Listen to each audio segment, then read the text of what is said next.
Hello everyone, welcome back to Home and Gardening with Monique. If you're new, I'm Monique and I like to garden. I live in Mississippi. My zone is 8A or is it 8B? I can't remember all the time, but I have it in my description. But it's either 8A or 8B. It had changed.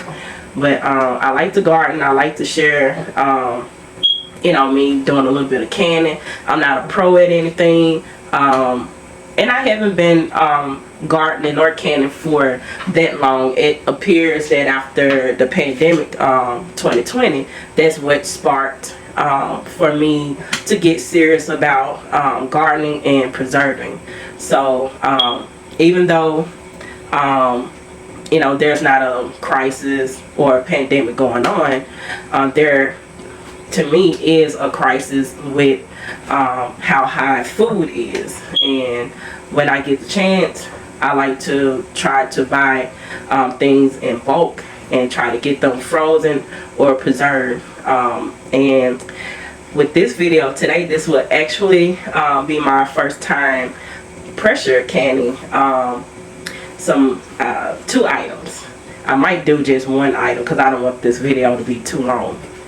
But in today's video, I will be pressure canning some rutabagas. I love rutabagas. I think I'm the only one here that eats rutabagas. So it would be lovely if I can have those on hand that I can warm up for myself and eat whenever I have a taste for them. So I'm just going to show you guys my process and steps with that. And it'll be my first time pressure canning, and I do finally have a pressure canner. I wanted to pressure can since last year, but this year I finally was able to get me a pressure canner. So y'all pray for me that it don't blow up on me. But no, I'm going to show you guys the pressure canner is still in the box, and I'm gonna follow the directions and also follow the directions for canning my rutabagas and everything. So you guys stay tuned. Alright, so this is my Presto 23 quart pressure canner. Now I got this, and I apologize if my lighting in here is just not right. I'm not for sure why my camera is doing that. But I purchased this on Amazon back in February. I think February or March. Actually, my husband bought it for me. So I will get a chance to put this to the test today. So just opening it up. Alright, so my lighting is horrible. I apologize for that. So this is the top, and it has like your little gauge right here. It also have your steam nozzle here, and like this little pressure thing right here, let you know when your pressure is up to the amount that it needs to be. This little nipple thing here.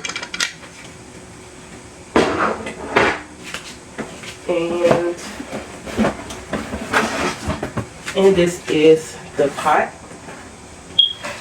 And it also has the rack in here. So this one only comes with one rack. So I'm not for sure if I'm able to stack anything with this pot. I'm not for sure, but maybe.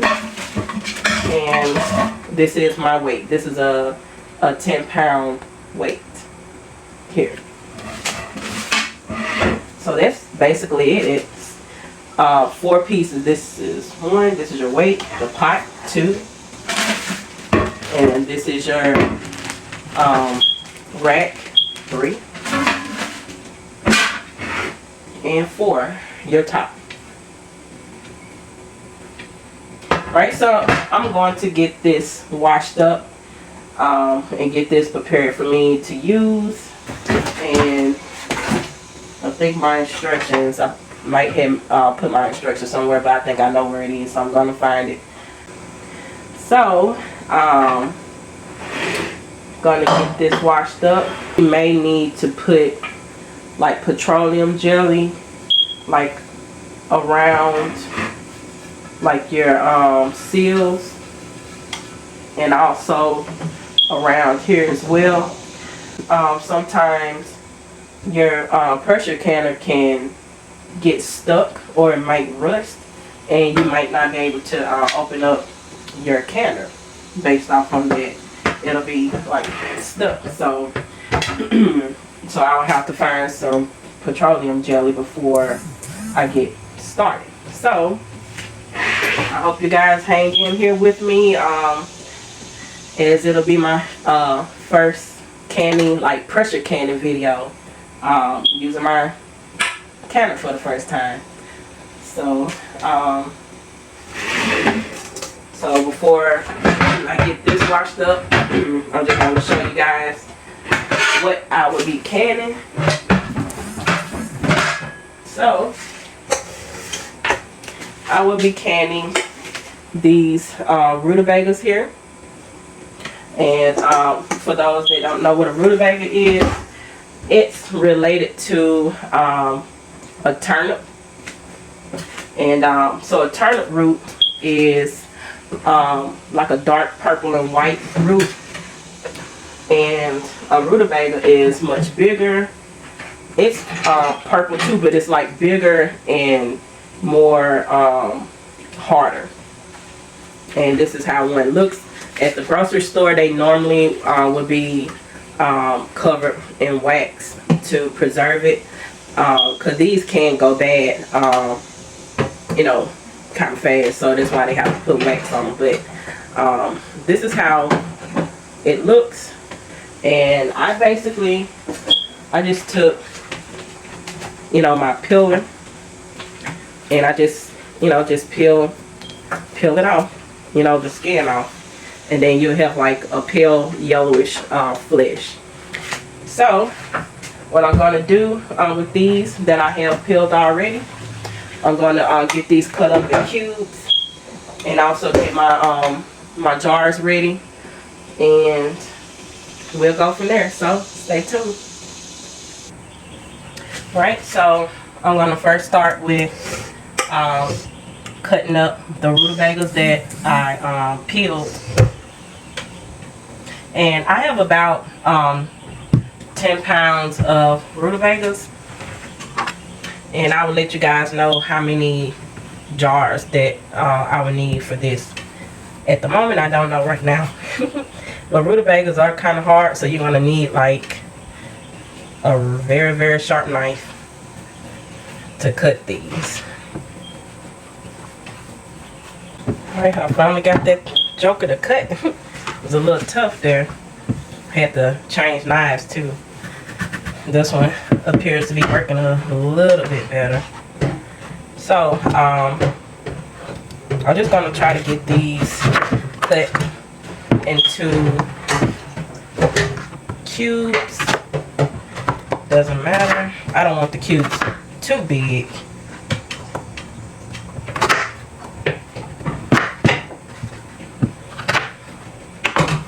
So maybe cubes about like an inch or a half an inch, but it's really your preference. So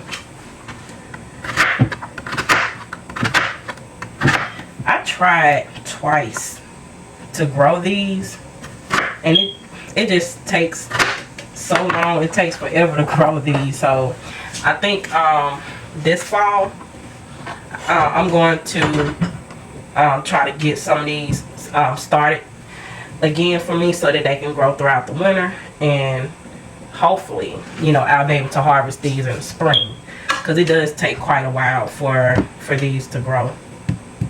In my experience with trying to grow it, I try to start some in the springtime, and you know, just by the time summertime hit, when I checked them, they was already maybe like 4 months in, and they haven't even started to bulb yet. So I'm gonna see if planting these in the fall, which is, they are a fall crop, because I mean, they are in the same family as brassicas and your turnip greens and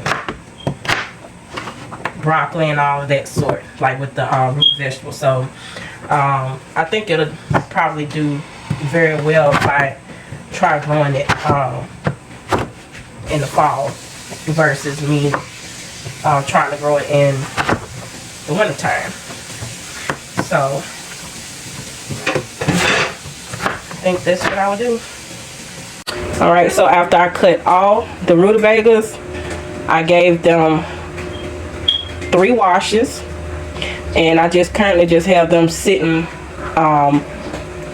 in a big bowl of water until I get ready to start my canning process. So the next step that I will do is to get ready to cook these a little bit, and this is just so that it can soften up the vegetable, because rutabagas do take quite a while to cook, and the processing time for my quart size jars that I will be using will be about 35 to 40 minutes to process. So normally when I'm cooking rutabagas, it takes about, I cook mine for about an hour and a half to 2 hours. So I'm gonna just get this a head start on the stove, and I'm gonna put my seasonings that I like to use for my rutabagas as well, and I'm just gonna let that come to a boil and let it cook for about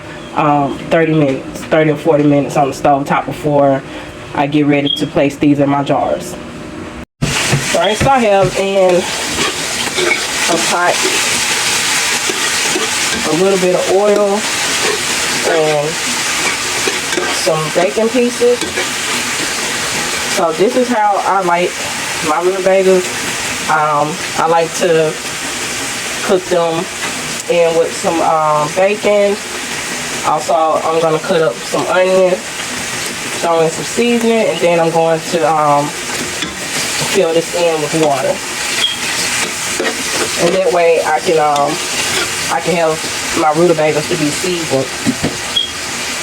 And when I get ready to use my rutabagas, I can just simply just warm them up in a saucepan, and they're already seasoned. I can add more seasoning to it, or if it's seasoned enough before I put it in the can, then that'll be great as well.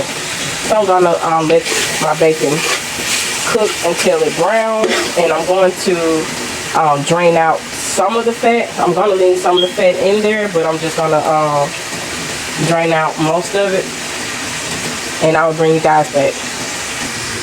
So in the meantime, while I'm cooking my rutabagas, I'm going to be preparing my jars for canning. So I'm going to be using maybe between 5 to 7 quart jars. I might not need that many, but basically what I did, I washed my jars in some hot soapy water, and then I have a big pot of water on the stove so that I can keep my jars sterilized and warm until it's time for my hot packing process. And a hot packing process is you need your jars to be hot. If you put it in any type of hot liquids or hot food, you don't want to put hot food in a cold jar. That can cause the jar to crack or break. And this process will be a hot packing process. Also, make sure to examine your mason jar lids. Make sure you don't have any cracks or breakage around the lids of your jars. You also want to make sure that you have new lids and bands that don't show signs of damage or rust. Okay, so my bacon has cooked down the way I want it. I'm just going to spoon out some of the fat, and I'm going to add in my rutabagas and water. Alright, so I'm going to add in rutabagas.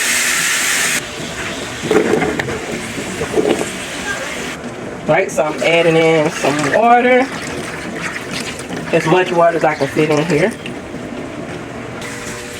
Alright, so I got my water in here, and I'm going to put in a couple of tablespoons of salt, maybe about 3 to 5 tablespoons. And this is just because this is a big batch of rutabagas. I'm also going to put in here a couple of tablespoons of sugar, onion and garlic powder, and my onions. So I believe that'll be it. So when I combine all of these seasonings in here, I'm going to let this come to a boil and cook for about 30 to 40 minutes. Okay, so my rutabagas have been cooking for about 30 to 40 minutes, and I do like a little fork test and kind of, if I can get one, when my fork is able to yes, I got one. So when my fork is able to pierce through it, then it's still like hard, but my fork was able to pierce through it, then this would be my stopping point of the my cooking process, because this is how I want mine to be, and it will continue to cook inside of the jars when they're being pressure cooked. So you don't want to overcook these, because you don't want a mushy product.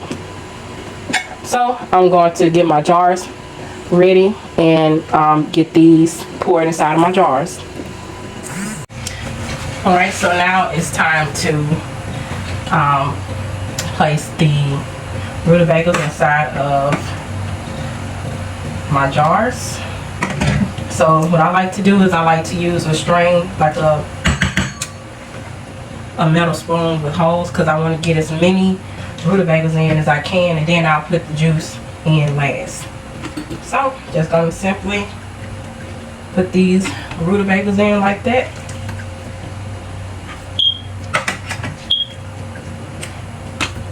And you know, just being careful not to overfill. You just want them to at least be like at least right here at the rim, not away at the top of the rim, but at the base of the rim, and that would be like an inch space. So I'm not gonna fill the jars all the way up with the rutabagas, because I do want to leave room for some liquid. Okay, right, so I'm gonna stop there. I hope you guys can see that, but my pot is over here. Hope you guys can see that. So I'm going to take some of the water or the broth, and I'm just going to spoon it in.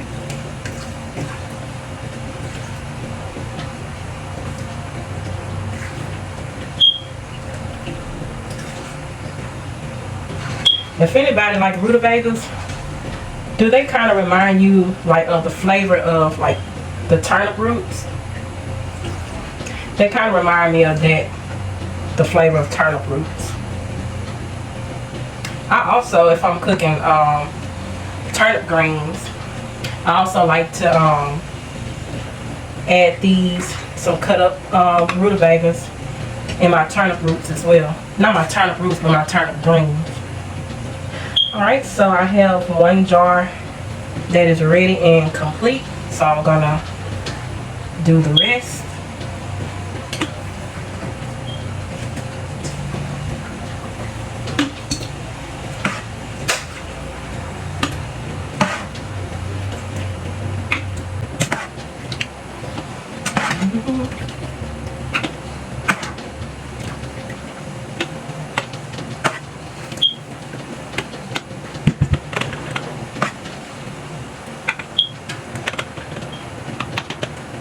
And just give it a little shake.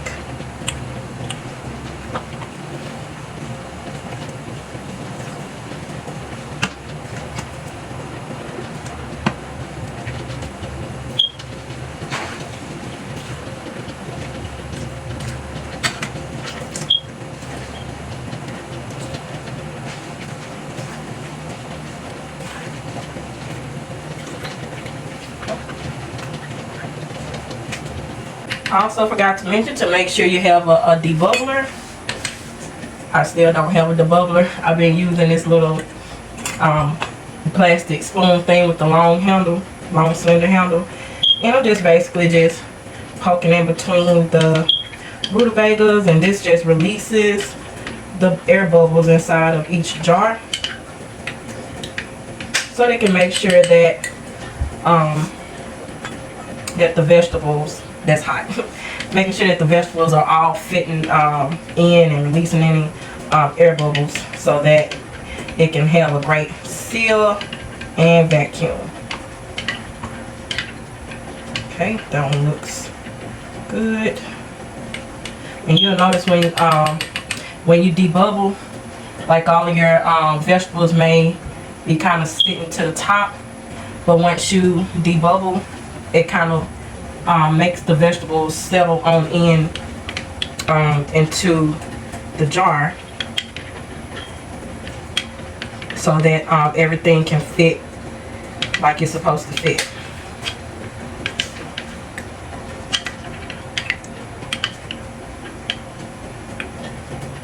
Okay, and also when you debubble, you also may see that you have a little bit more space to maybe fit some more veggies or fruit inside of your jar.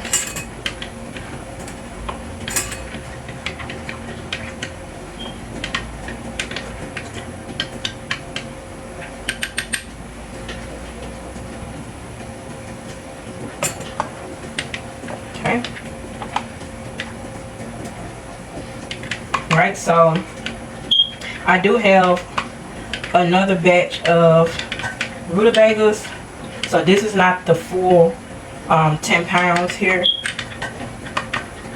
I think I would say this is about maybe 7 pounds of the 10, 6 to 7 pounds of the 10.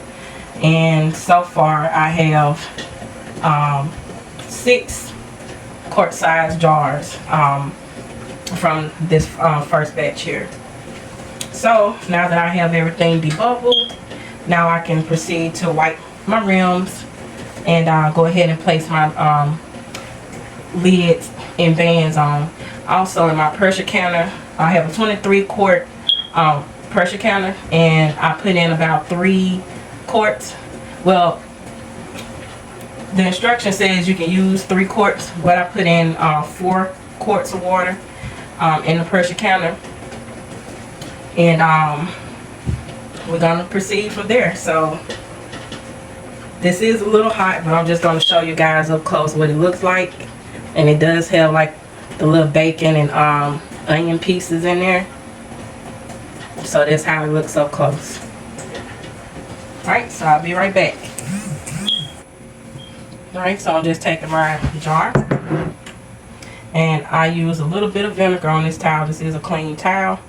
And I'm just gonna wipe around my jars, wipe around the rims, making sure that there isn't any residue on the rims of each jar. Okay, so placing my lids on.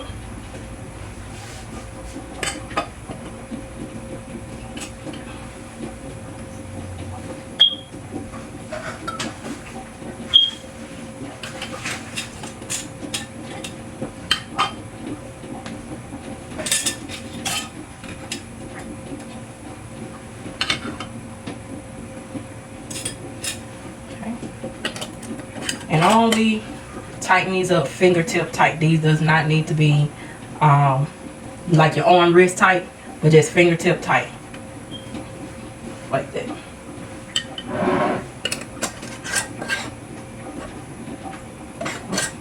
Look like something was on that one.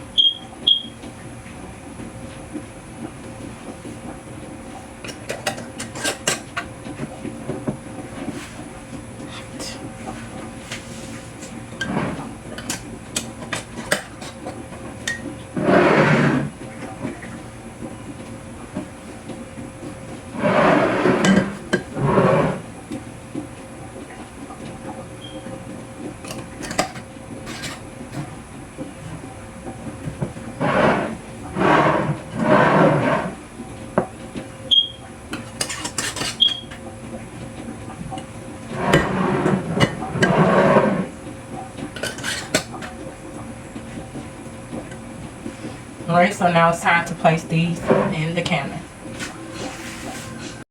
Okay, so this is the inside of the pressure canner. And I have my water is ready for me to place my jars in. So I'm going to place my jars in. Okay, so that's one. Alright, so I have all all 6 jars in the canner. So now it's time to put the lid on. Alright, so I have the lid on.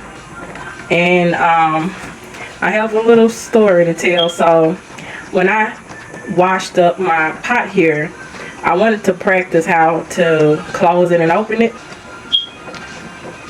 So the pot was cold when I attempted to do this, and it vacuum sealed. So yeah, I couldn't get it open, so I had to spray some WD-40 like in the cracks, like underneath the rims and everything, and I had to keep on working with it till it came open. So I guess that it is true that you have to, you know, have some kind of lubricant around, like, you know, like the sealing part, so that it doesn't stick. And I wound up breaking the handle, one of the handles off my thing here. So yeah, so that's the story on that. So I have this, my pressure cooker is on high right now, and I'm instructed to let this nipple here get a steady flow of steam for 10 minutes. Once it gets a steady flow of steam for 10 minutes, then I will put my regulator on, and then I will watch this needle go up to 10 pounds of pressure, and I will adjust my stove accordingly to make sure that this stays on 10 pounds of pressure. So I'll bring you guys right back. Okay, so it's been about 10 minutes, and it's time to place my weight on top of here. So you might want to be careful because the steam is pretty hot. And how to indicate that it's time also to put that on is this little nipple here will come up when it's ready as well. Okay, so I'm going to place this nipple on top, and then we're going to wait until this rises up to 10 pounds of pressure. Alright, so the pounds of pressure that I'm supposed to can it is supposed to be 10 pounds of pressure, which is, this is a 10 pound weight. And I do have my canner turned down, but at the 10 pound weight it seems to be canning at the 15 pounds of pressure. So I was trying to Google to find answers about the Presto, like the weight gauge and everything, and there was a source that said that the Presto counter does come with an already 10 pound weight, and it says that it will maintain a pressure of 15 pounds. So, you know, that's what I read. So I hope, you know, that everything, you know, get processed correctly, you know, according to what I read. And also, when you have a nice flow of pressure inside of your canner, this regulator here will have like a nice steady flowing, and you may just have to adjust your heat on your stove to make sure that it stays at the amount of pressure that it's supposed to, and also that your regulator have a consistent slight rock. And you don't want this to rock too fast. That means that your pressure will go up too much, so you might want to adjust your heat accordingly. Alright, so I'm done processing my rutabagas, and my canner has been cooling off for about an hour and a half. So I'm going to take my weight off, and I'm going to try to open it.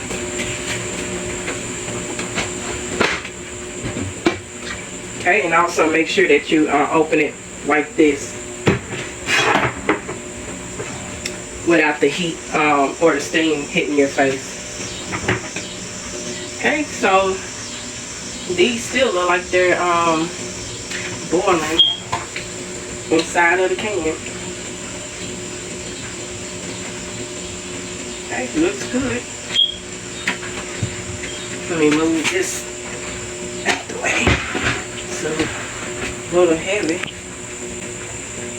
Okay, so I'm just going to sit these out, and I'm going to allow for these jars to sit up for about 12 hours before I check my seals and maybe take the lids off, but I think I might keep the lids on these.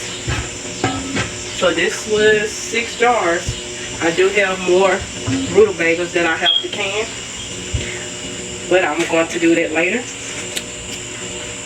But you guys, this is how I pressure can rutabagas for the first time.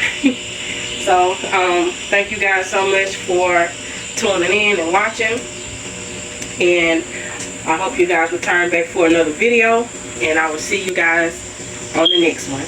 God bless.